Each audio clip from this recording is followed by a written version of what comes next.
Hey everybody, welcome back to the Alignment Academy with Reema. So excited about today's topic.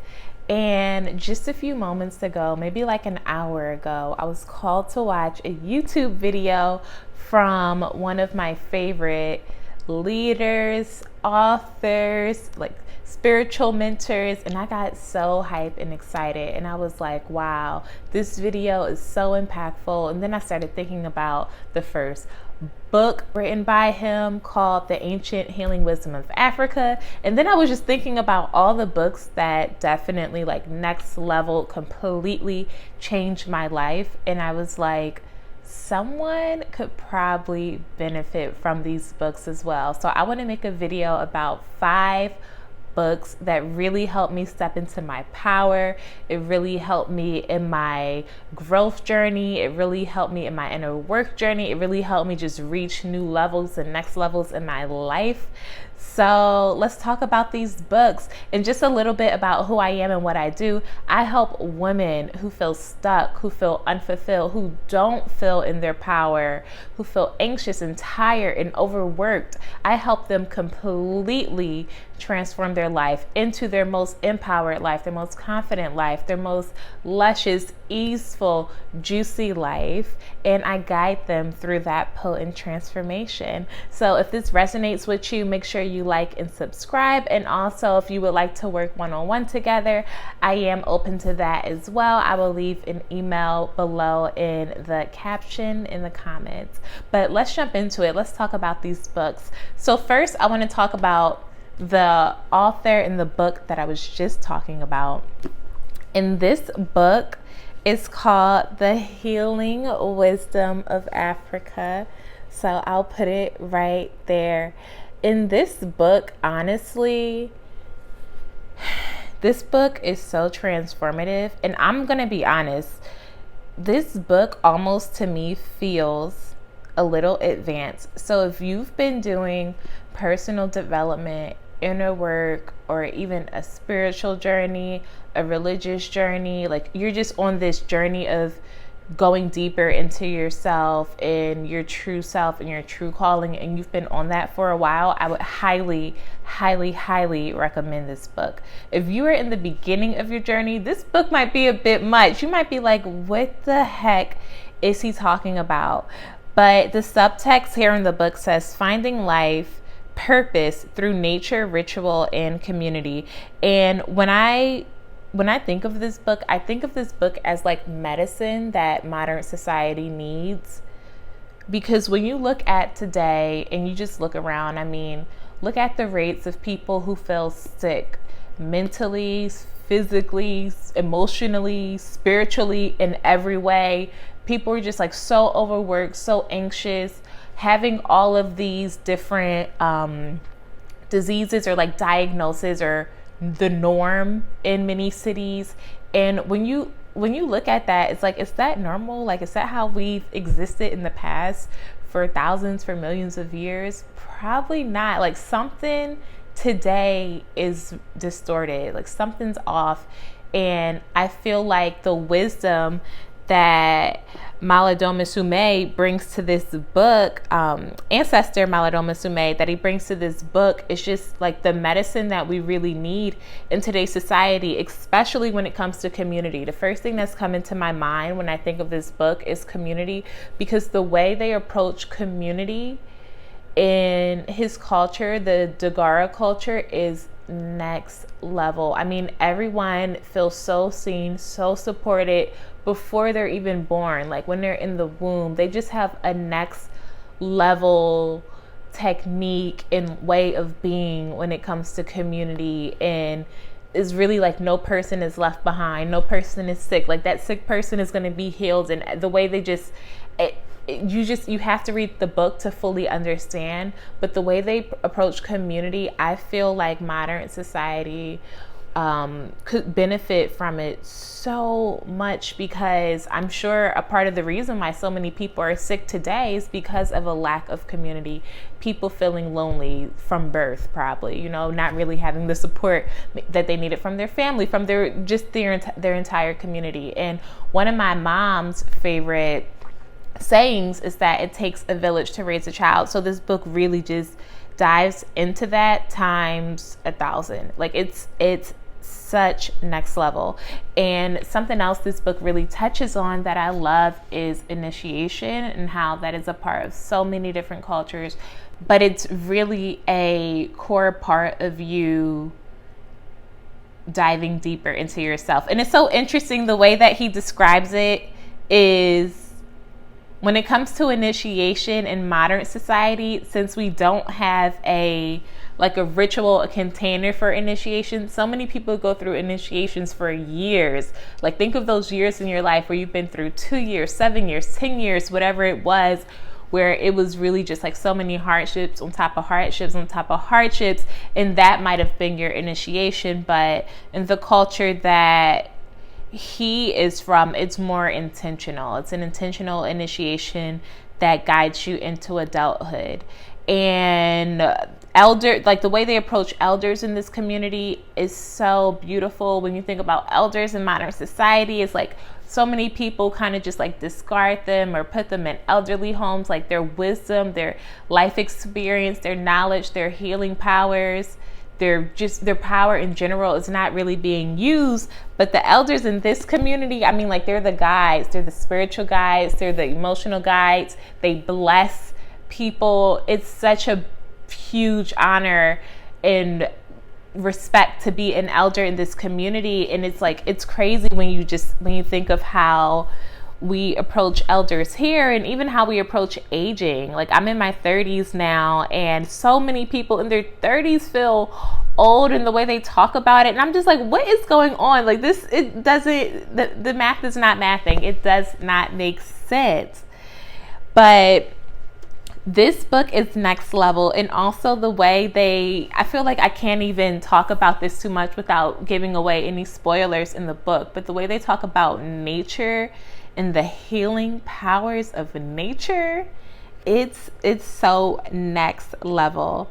So I would definitely recommend this book. And I'm so grateful. One of my teachers worked with Malidoma Sume before he passed away. So I feel like I learned so much from her as well. But it's so interesting because when we think about, so many people live in a bubble. So you think that the way you grew up or the country you live in, like, you think that that is it. But I truly believe that so many cultures, we have good things about our cultures, but we also might have bad things about our cultures. Like, maybe there's other things that we could do better, and maybe there's someone else, another culture out there that does it better, and we could learn from them. So when I think about community, when I think about family, when I think about healing, like, there's so much to learn from this culture.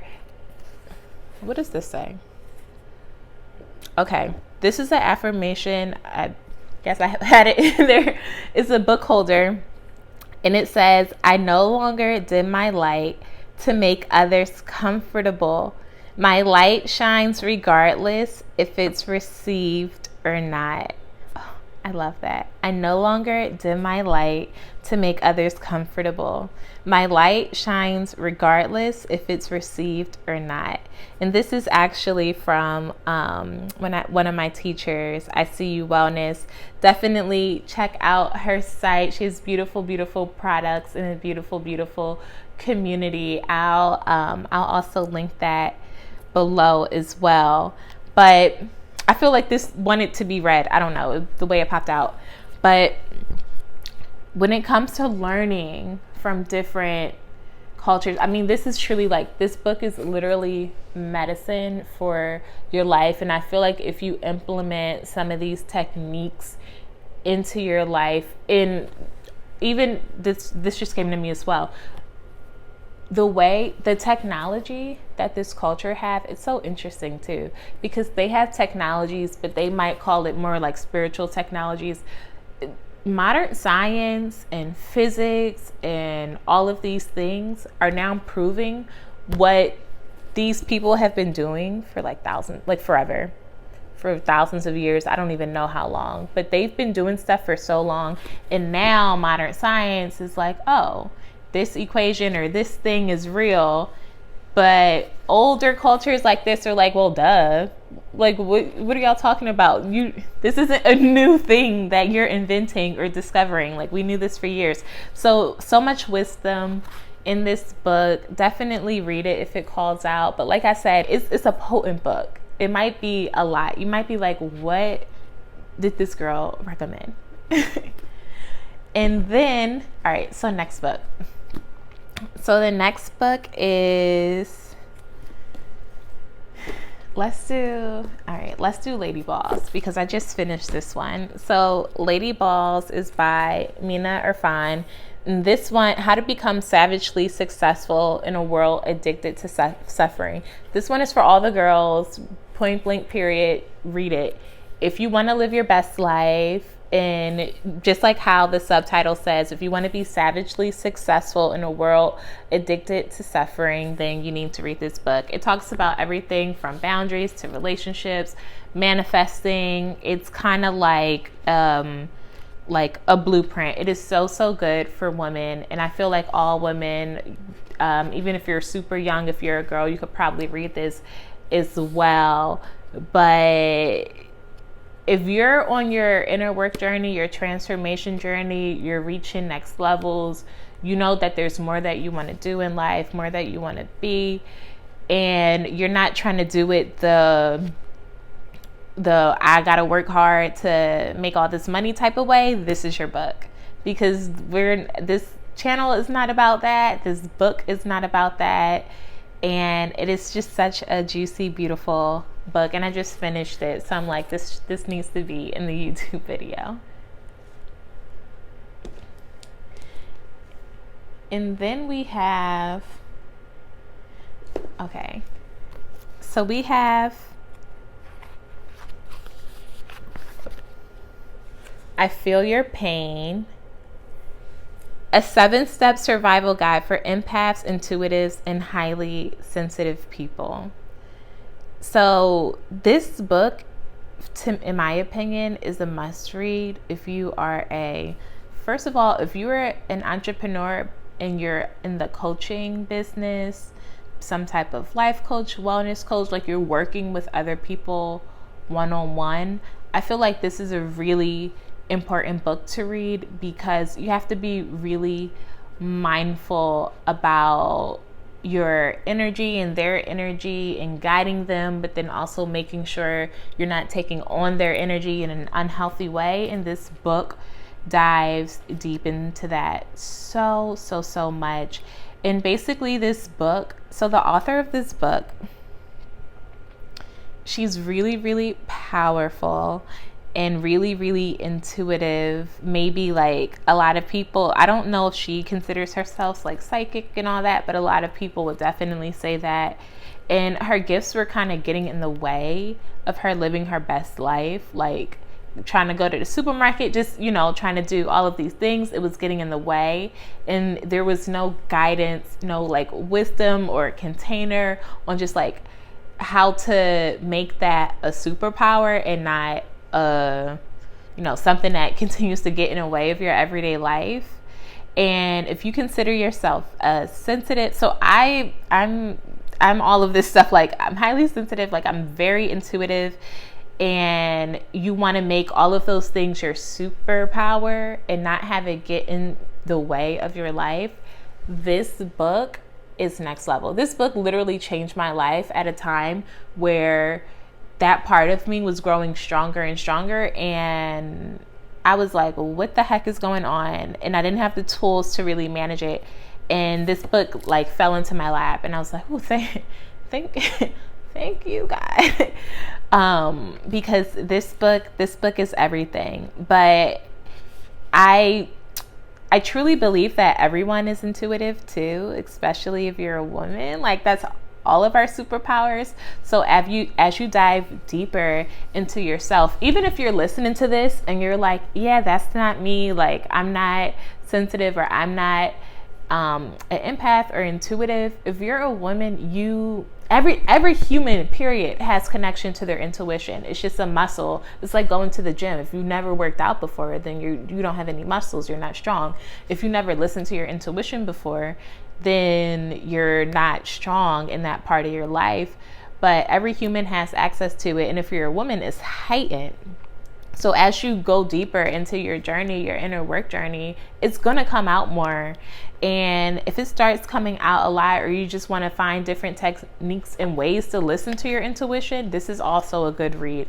So I do think that it's for everyone. It's not just for the subtitle, like, you know, for the highly sensitives, etc. Like, this is a good book for anyone that just wants to listen to their intuition more and have more guidance and steps on how to do that.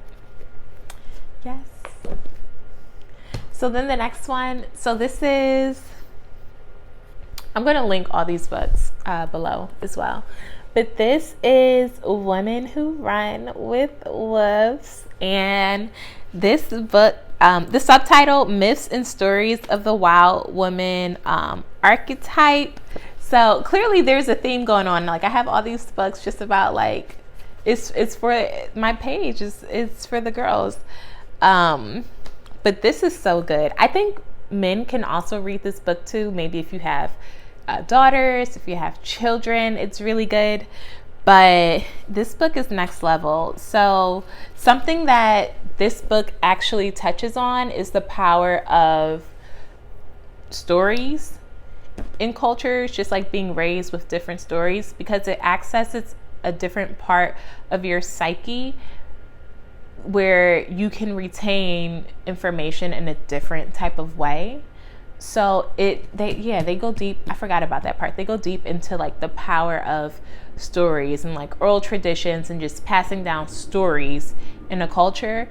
But this book, that's what this book is. This book is different stories, different myths, different just like myths and stories about women, and they are so empowering. They're next level. Some of the stories I would read it and be like, where are they going? What the heck? Like, where are they going with this story? But then once they break it down, it's like, wow, it's so beautiful. It's so next level. I don't want to talk about any of the stories in case you want to read it, but the stories are very, just like the other book says, like it accesses a different part of your psyche, and it's very activating. Like, it activates a different part of you that might have been dormant.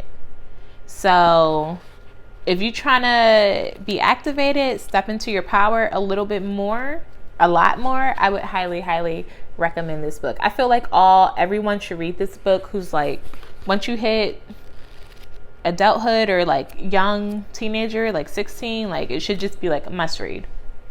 Must read. So, and speaking of like younger, the younger days, this was my favorite childhood book, Maya Angelou, I Know by the Cage Bird. Oh, this is Letter to My Daughter. I thought I picked I Know by the Cage Bird Sings. I was like moving too fast. I saw Maya Angelou and just like picked up the book. But the last book is Maya Angelou, I Know by the Cage Bird Sings. I'm not going to grab it. I'll link it below. But that is my favorite book from childhood. So when I was like 13, I was like, I used to like reread it. I was like, wow, this is everything. I haven't read it in a very long time, like since I was younger. But it's interesting too. I recently found out, I think last year I found out that Maya Angelou, she has the most banned books in America. And I was really like surprised to hear that. But it's interesting, like when people got to start banning something that hard, you know it's powerful, because they don't want you to read it. They're like, we don't want the people to read this. But I Know by the Cage Bird Sings, I mean, she grew up, she had such a rough childhood, and she was even mute for so many years. And it's crazy because now she's one of the most powerful authors and speakers ever. So the fact that she didn't speak for like a large portion of her childhood is crazy.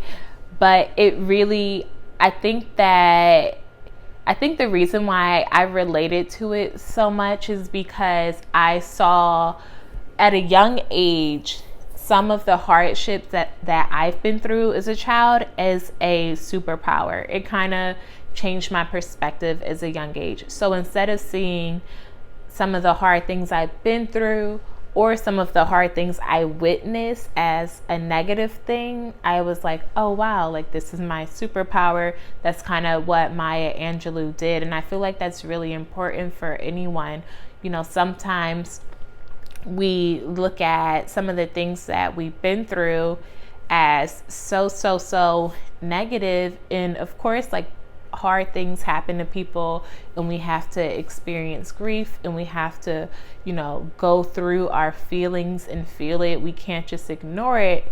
And I do think that it's an opportunity for it to be your superpower, where now maybe you can help other people and you can relate to them because you've been through it. It's like, you know, if someone comes to you and they're trying to help you out with something but they never been through it, you kind of looking at them sideways like, chick, you don't relate, like you never been here.